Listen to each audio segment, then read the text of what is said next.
I wanted to talk about the G7 moving closer to seizing Russian assets for Ukraine. So currently, $300 billion in Russian assets are frozen. Now, these $300 billion were frozen near the start of the war. These are Russia's foreign currency reserves that they hold overseas that they would draw upon if Russia was to, say, face some economic crises, or say some national crises where they might need a bunch of cash in order to buy weapons or buy things that were needed for whatever the task was ahead. Like, example, and this is just a hypothetical, of course, a war.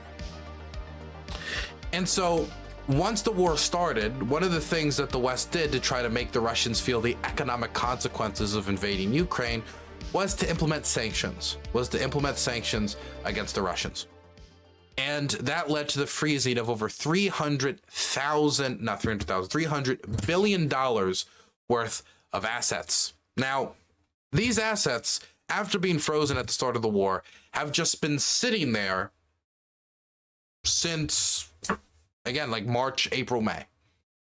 So it's been almost 2 years of that aid sitting there, as now, a year and a half, 2 years almost into the war in Ukraine, we're starting to see questions about Western resolve. Now, I think Western war weariness is a silly question to begin with when we call it war weariness in the way that's talked about, because again, they're not on the front lines fighting. The relative amount of aid we're giving is quite small comparative to other aid programs we've been involved in the last 20, 30, 40 years. I think the benefits are overwhelming, but putting aside the war weariness and the fact that no Americans in uniform are going over there and dying. So I don't like calling it war weariness, but that's how it's referred to, so war weariness.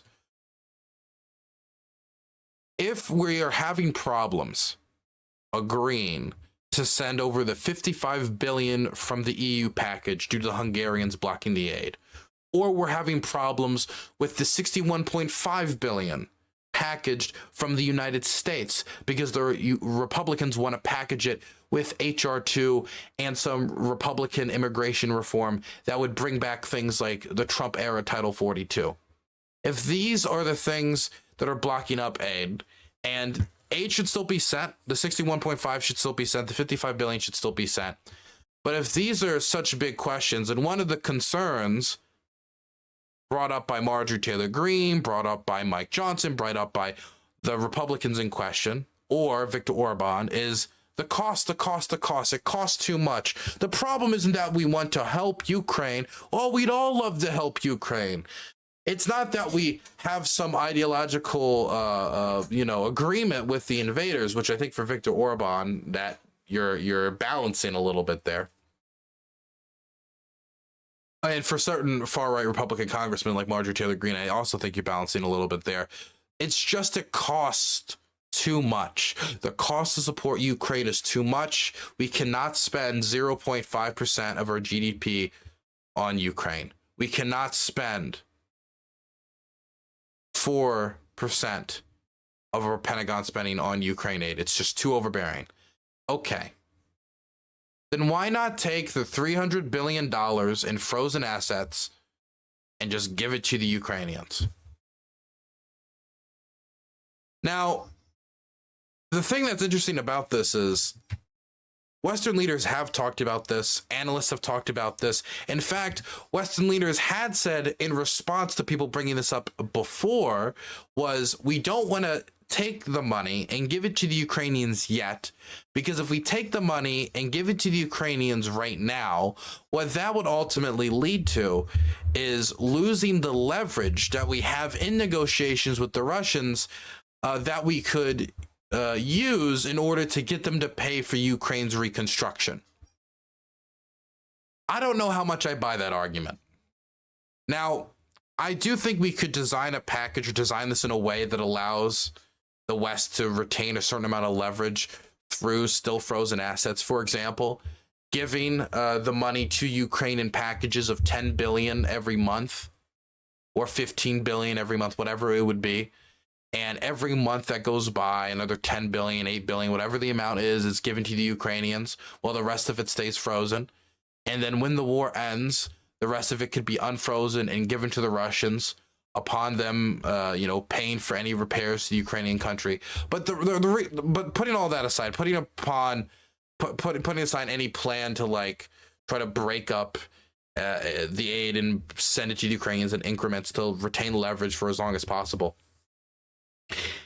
The plan is to take the money that we have frozen, that is Russia's, and leverage it against the Russians so that they will give the Ukrainians money to repair the damage that they've done since the 2022 invasion and before the 2022 invasion, the 2014 invasion, the little invasion and the big invasion. And that once they've paid for the repairs, then we'll give them the money back. This is all while the Russians are still actively blowing up and damaging and creating more infrastructure damage all across Ukraine.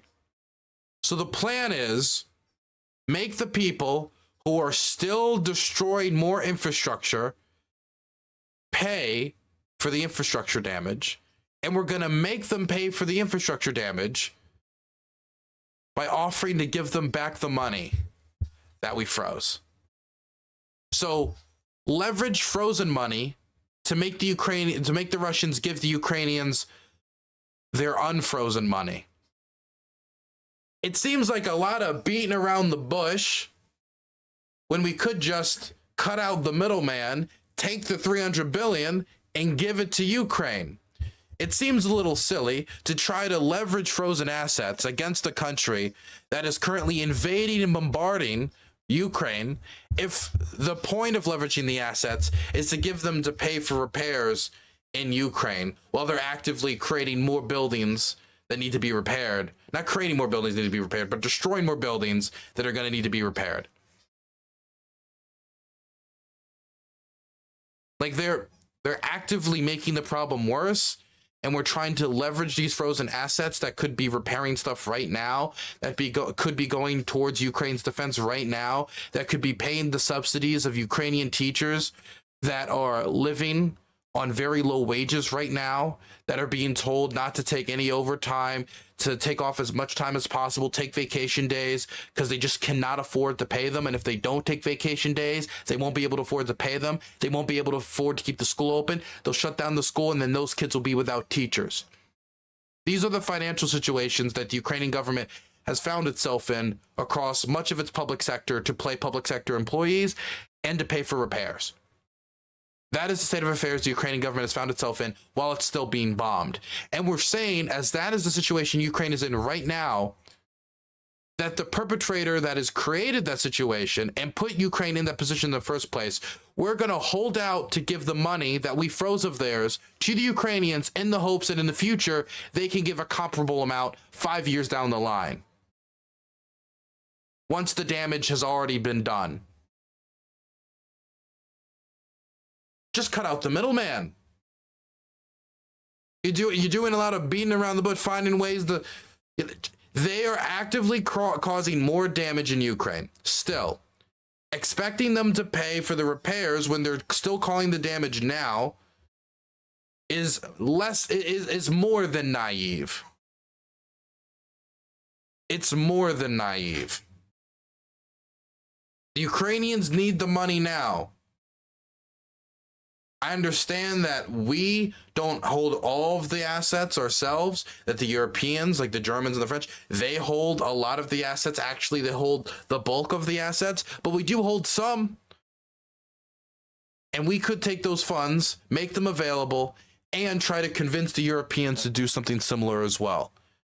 And the American government is indicating for the first time that it believes that it has a legal route to use in compliance with international law. Here it is. U.S. discussion paper argues confiscating some of Moscow's $300 billion is consistent with international law. So now they're trying to make the international legal foundation for this move. They're trying to find that international legal foundation, and the Americans believe they found it.